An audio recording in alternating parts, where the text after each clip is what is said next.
Did you know Ford is building more cars in the United States than it has in years? More factories, more investment, more production.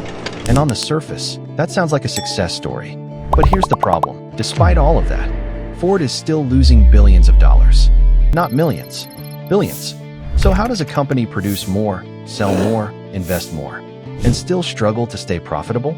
And more importantly, what does that say about the future of the auto industry? So before you decide what's really going on here, hit subscribe, because this isn't just about Ford. This is about a shift happening across the entire car industry, and it's happening fast. To understand what's going on, you first need to understand where Ford Motor Company is today. Because Ford isn't just building cars anymore, it's rebuilding itself. Over the past few years, Ford has made a major push to bring more production back to the United States. New factories, expanded manufacturing plants, massive investments in electric vehicle production, and a strategy focused heavily on domestic manufacturing. On paper, this should be a huge win. More jobs, more control over production, less reliance on global supply chains. But the reality is far more complicated. Let's start with the production side. Because yes, Ford is building more vehicles in the US. They've expanded facilities in states like Tennessee, Kentucky, and Michigan. One of the biggest examples is Blue Oval City in Tennessee, a massive EV manufacturing complex designed to produce electric trucks at scale. This is not a small project. This is a multi-billion-dollar investment, and it represents Ford's long-term commitment to electric vehicles. But here's the issue. Building factories is expensive, really expensive. Now let's talk about where the money is going, because this is where the billions start to make sense. Ford isn't just building factories. They're investing heavily in EV technology, battery development, software systems. All of these increase production costs. And while domestic production gives Ford more control, it also reduces flexibility. Global manufacturing allows companies to shift production based on cost. Domestic manufacturing? Not as much. Now add supply chain challenges. Even in 2026, the auto industry is still dealing with disruptions. Semiconductor shortages, material costs, logistics issues. All of these affect production efficiency. And when efficiency drops, costs rise. Now let's talk about pricing, because this is where things get tricky. Ford can't just raise prices to cover costs. Why? Because competition is increasing. Consumers have more options than ever, and price sensitivity is real, especially in uncertain economic conditions. So Ford is stuck in a difficult position. Costs are rising, but pricing power is limited, and that creates pressure on margins. Now here's something important. Ford isn't failing, they're transitioning. And transitions are expensive, because what Ford is trying to do is transform from a traditional automaker into a modern, tech-driven company.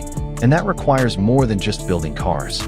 It requires software, connected services, digital ecosystems, and new revenue models. But building that takes time and money, a lot of money. Now let's zoom out, because Ford isn't alone. This is happening across the entire industry. Companies like General Motors are facing similar challenges.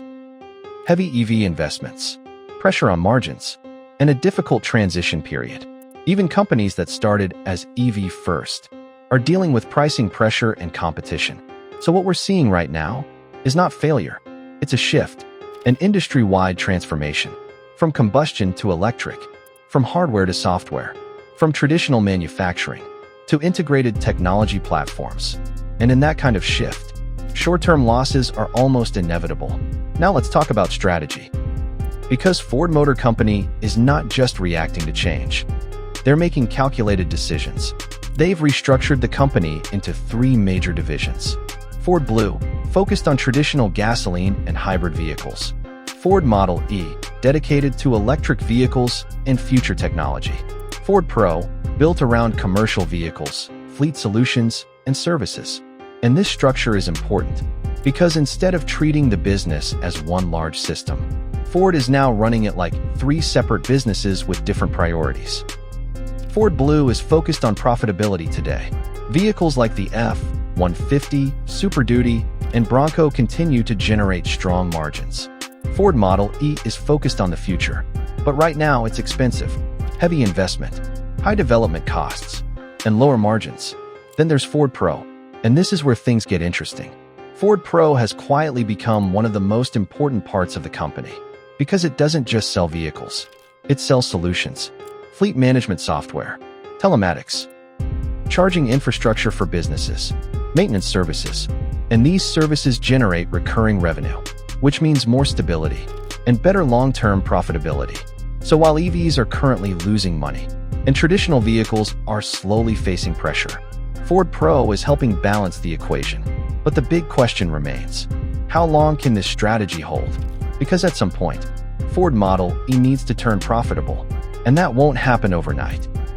It depends on several key factors: battery costs decreasing over time, production efficiency improving with scale, supply chains becoming more stable, and demand for EVs continuing to grow globally. And all of those things take time, years, not months. So where does this leave Ford? In a difficult but strategic position. They're essentially funding the future with the profits of the present. And that's a risky move, because if EV adoption slows down or costs don't drop fast enough, that pressure only increases. But if everything goes right, Ford could come out of this transition stronger than ever, more efficient, more technologically advanced, and more competitive in a rapidly changing market. And that's why this moment matters so much. Because right now, Ford isn't just trying to survive the transition, they're trying to win it. But that future is uncertain, because the auto industry is changing faster than ever, and not every company will adapt successfully. We're seeing new competitors enter the market, new technologies changing how cars are built and sold, and consumer expectations evolving almost every year. What worked 10 years ago doesn't work anymore, and what works today might not work tomorrow. So the real question isn't, why is Ford Motor Company losing money? The real question is, are these losses temporary, or are they a sign of something bigger? Because if Ford gets this right, if they manage to scale EV production efficiently, if battery costs continue to fall, if demand continues to grow, they could position themselves as a leader in the next generation of vehicles, not just as a car company, but as a technology-driven mobility brand. But if they get it wrong, if costs stay high, if demand slows down, if competition moves faster, then the cost of this transition could be massive, not just financially, but strategically. And that's what makes this moment so important.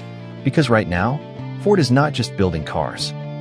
They're making decisions that will define the next decade. They're betting on the future, and that bet is costing them billions. So what do you think? Is Ford making the right move investing heavily in US production and EVs? Or are they taking a risk that might not pay off?